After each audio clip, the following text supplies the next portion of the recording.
Hello everybody and welcome back to the Leeds Lens. We have got some big news stories to get into today. We've got Largie Ramazani potentially on the move. We talked about this yesterday, but there has now been a club that have made a formal approach to sign Largie Ramazani, so we're going to talk about that. We're also going to talk a bit about Bakqua. Of course, I reported yesterday that Leeds United were close to a deal with Strasbourg for the 22-year-old, but there has been a bit of an update there as well, which we're going to get into.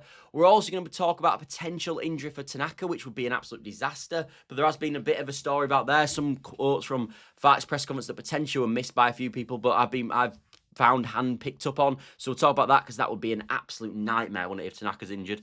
And finally, we're going to have a bit of talk about sort of the Daniel Farke situation. Not in terms of, there's no idea from the club that they're going to sack him, but there has been a bit of sort of discourse in the fan base regarding that. So I just want to sort of talk about that as well and where my thoughts are currently with the Daniel Farke situation. But let's start with the first story and let's start with Largie Ramazani. Before we do that, of course, if you could help the channel by dropping a like, subscribe, all that good stuff massively helps the channel and does actually boost it in the algorithms as well if you do support it. So if you could do that, it would be brilliant. I'm also trying to close in on 1,000 subscribers. So if you could drop a subscription, that would be fantastic as well. But yeah, Ramazani. So the club that are interested in Ramazani are Valencia, the Spanish outlet. And for everyone that says that Ramazani is not good enough for Leeds United, I think the fact that he's linked to Valencia, a team that play in La Liga, shows that there actually is qualities there. And people like myself who actually think he has got qualities in his game and don't think sort of the way he has been treated by Daniel Farke. I get managers like certain play styles, and not all managers.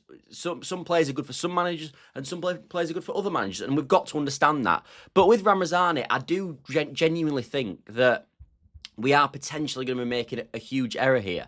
And the reason for that is I've been open, and I was open yesterday, saying that if we are going to get rid of Ramazani, for me, it's got to be a straight loan. I like Valencia as a club. I think that's perfect if they're going to play him. Send him to Valencia all day. But we've got potentially an option to buy in this sort of agreement for Ramazani, which to me is just mental. Unless this is a ridiculously high option to buy. Why are we putting an option to buy in there? Why? What benefit do we have of putting an option to buy in there?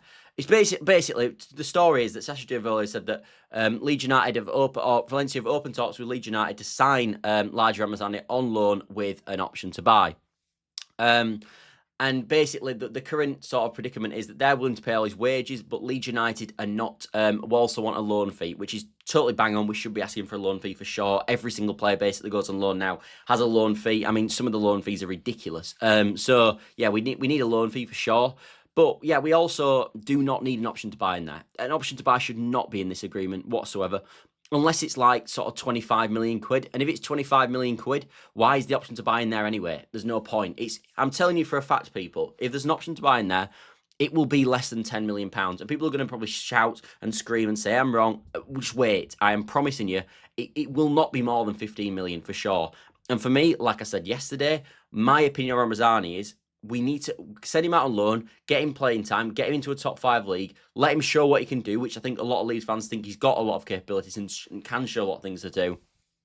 And then hopefully either negotiate a price next summer if he's done really well there, and hopefully then we can get an increased fee on what we're going to get this summer. Or alternatively, on the flip side to that, bring him back into the Leeds team. And they're the two scenarios I want to go with. So this deal's rubbish, like if we're being honest. It really is bad. I don't buy that there's no club in a top 5 league that would take Ramazani on loan. I don't buy that. So if you want an option to buy in there as well, Valencia, I'd be saying go get lost. Find someone else to buy. We're not putting an option to buy in there. As I said, unless it's a ridiculously high option to buy. And in that case, what's the point in putting it in the first place in the roundabout way? You might as well just negotiate a fee next summer. So yeah, I'm not particularly pleased about this story. Don't really like the option to buy. Like the idea that Ramazani's gone out on loan. I think it's the right thing to do. We've seen again yesterday, he wasn't obviously in the squad, and it wasn't for injury reasons, which we didn't think it was when I talked about it yesterday. But yeah, that is the story on Ramazani really. Farke's never wanted him, I don't think. I don't really get. I almost wonder why we even bought him, to be honest. But he had that really nice spell around autumn time last year, and then obviously got injured against Watford. Solomon came back in on left, and we haven't really seen Ramazani play since. Although when he has come on at times, he has scored goals for Leeds, which is why I think people get annoyed, because there's a player there. That I am telling you right now, I will die on this hill. There is a player in Largie Ramazani. I am convinced of it. He will show everybody. He will show people. But I actually do think a lot of people in the fan base I don't think I'm in a minority opinion of Ramazani. I do think a lot of the fan base also agree with me on this. There is a player in Ramazani, 100%. So yeah, for me, send him out on loan, get a loan fee, but do not put an option to buy in there. But what slightly worries me about this story is that, as I said, that it's saying that Leeds United want a loan fee in it, but it doesn't say that Leeds United don't want an option to buy in there. So I don't know. But I do think this will happen. I do think Ramazani will leave the football club. Anyway, moving on to another not particularly great story. Sorry, I should sell the show better, innit, really? I'm trying to entertain you guys, as well as obviously give you the news. But I can only report it how I see it. And maybe I'm more annoyed because of what happened yesterday. But Dilane Bakwa, obviously the Strasbourg winner. Well, yesterday I reported on this show that Leeds United were ready to meet the valuation of Strasbourg for the 22-year-old right winger, Dilane Bakwa. And it was around about the 35 million euros valuation. Now, I also mentioned on it yesterday that Forest were interested too. But it said, Sasha's tweet said at the time that Leeds had gone far ahead of Forest in the sort of race for Bakqua, and sort of like we were the club leading the race to sign him, really.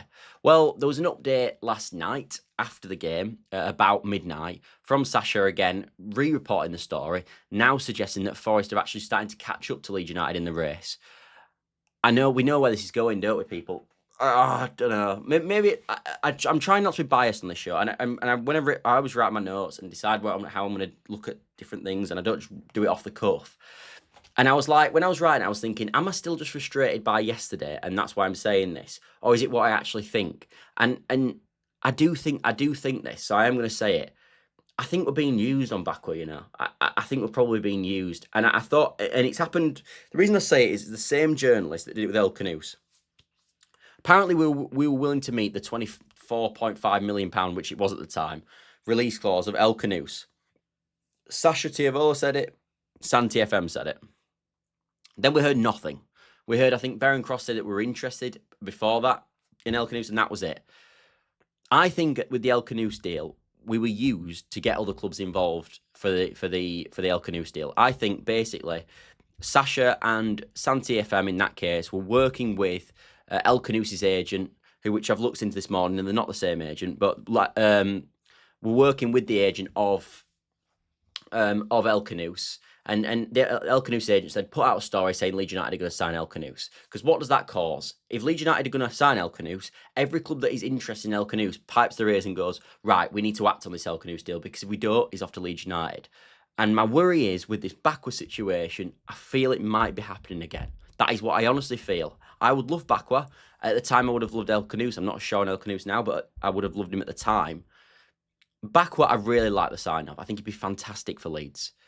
And I think Leeds United probably are interested. But I am worried that what is happening here is Sasha has put out a tweet saying that Leeds United are linked and are going to basically buy Bakqua to get Forest back on the table for Bakqua and his agent. I genuinely think that's probably what's going on here. I hope I'm wrong, and people might bash me in the comments, but that's fine.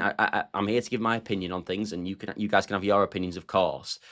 But that is the way I currently see the landscape, and I'm not surprised now, to be honest, that we've now seen that Forest have caught Leeds United up. The only thing that sort of is a bit of a strange one for me is that there's a lot going on at Forest at the moment. Nuno's job is sort of under pressure because of sort of disagreements over the transfer window strategy. They've already bought Ndoye, who can play on the right-hand side. They've already also bought Amari Hutchinson, who can play on the right-hand side. So potentially they're buying for a different profile, and potentially they're buying or a third winger option on the right-hand side. But if you're Bakqua, obviously he's going to back himself to get into the team. But I don't know, when you've already bought two right wingers for over £30 million, which Forest have, it seemed unlikely to me that they'd also then want Bakqua as well. But obviously, I think that's obviously the case. And I'm just worried that we're being used here, saying that because I think we would buy Bakqua. And I just worry that we're being used because it's going to Forest, like with Khannouss, where it went, Leeds United are going to buy Bakqua, and then it pricks Forest's ears and they go, crap, he's going to go to Leeds, we need to sign him now. That's what worries me. That's what really, really worries me about the situation.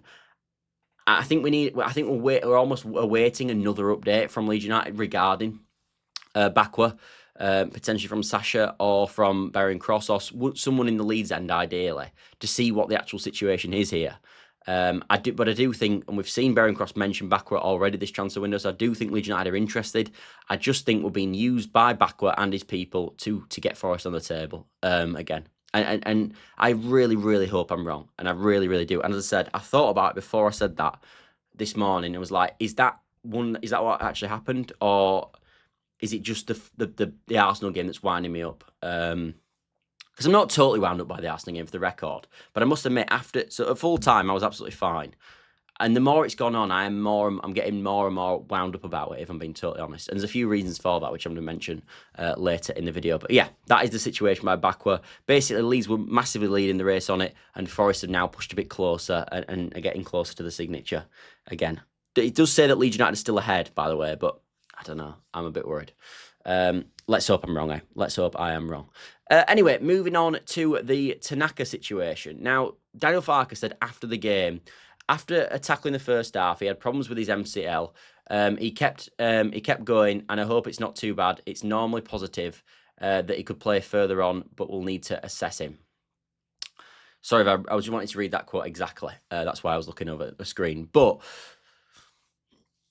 this would be a nightmare. This would be a real nightmare. MCL is not, as we know, with the Ampadu situation, it isn't as bad as an ACL. We know that. He'd be out probably until the Wolves game.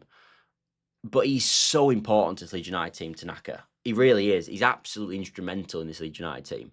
Because he's the only player, and I said this after the Everton game, who can sort of play that 8/10 role and provide the qualities that a number 10 can have, while also providing the defensive support and the physical attributes to play the number 10 too. It's a very unique profile. It's actually why I've suggested that we go and get Uche, because I think he can sort of mirror the attributes in a certain capacity.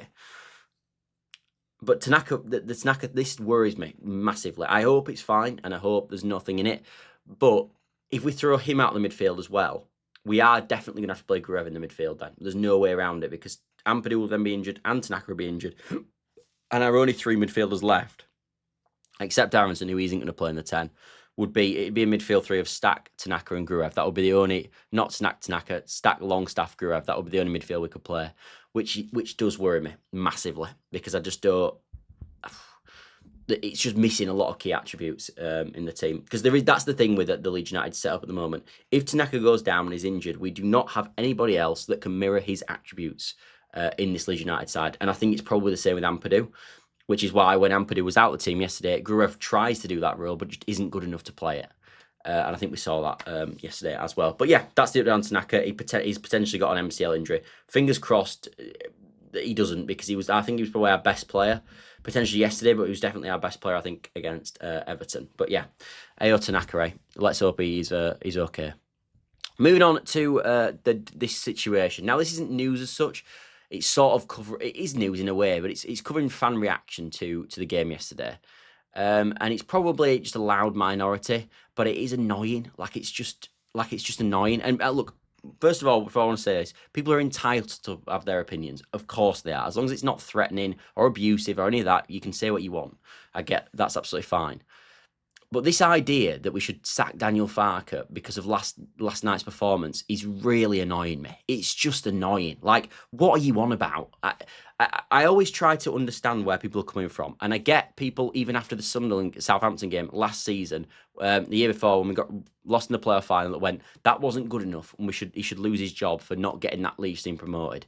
I understood that. However, he came back last year, got 100 points, and we basically would have, I honestly think we'd have broke the championship record had we not had Millie in goal. Admittedly, he should have come out earlier, and that was a mistake from Farke, but we were outstanding last year.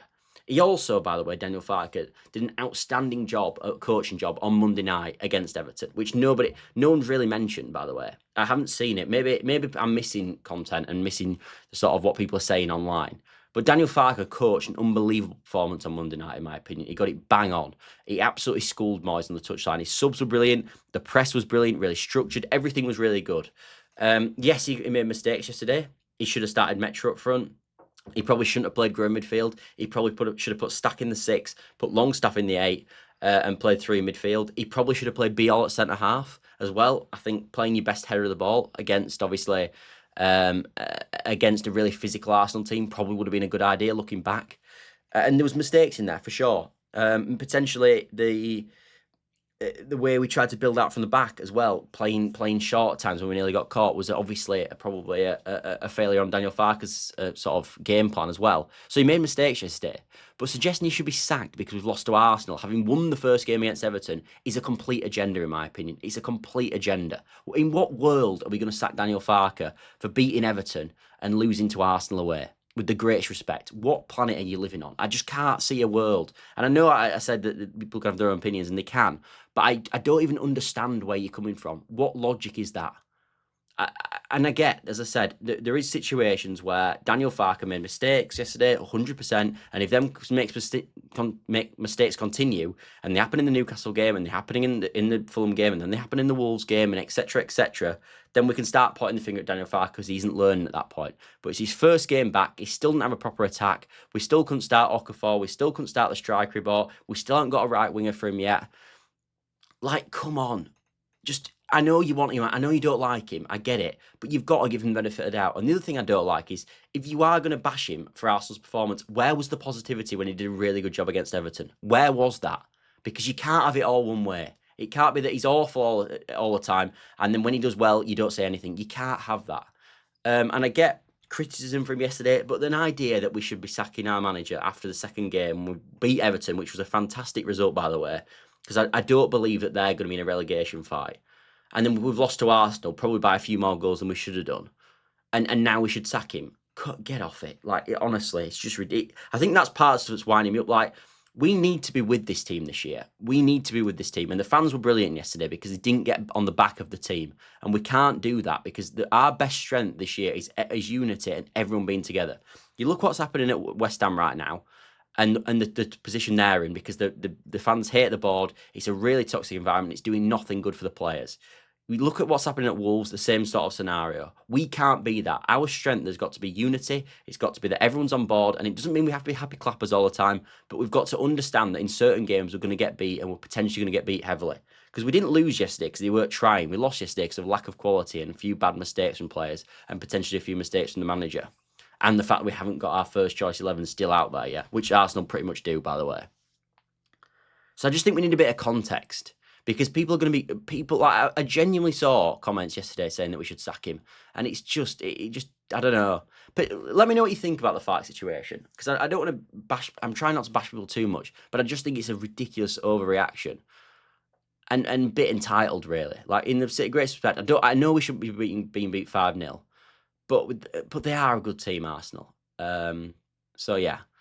Anyway, thanks all for watching as always. Let me know what you think in the comments below. I respond to all comments. I've got a few to catch up on in yesterday's match reaction. But yeah, thanks all for watching. And I will be doing a final sort of like closing whistle, which I did last time for the Everton game regarding this game. I don't quite know when it's going to come out, but just keep your eyes peeled, eh? But yeah, thanks all for watching as always. And I'll catch you on the next video, everybody. Bye for now.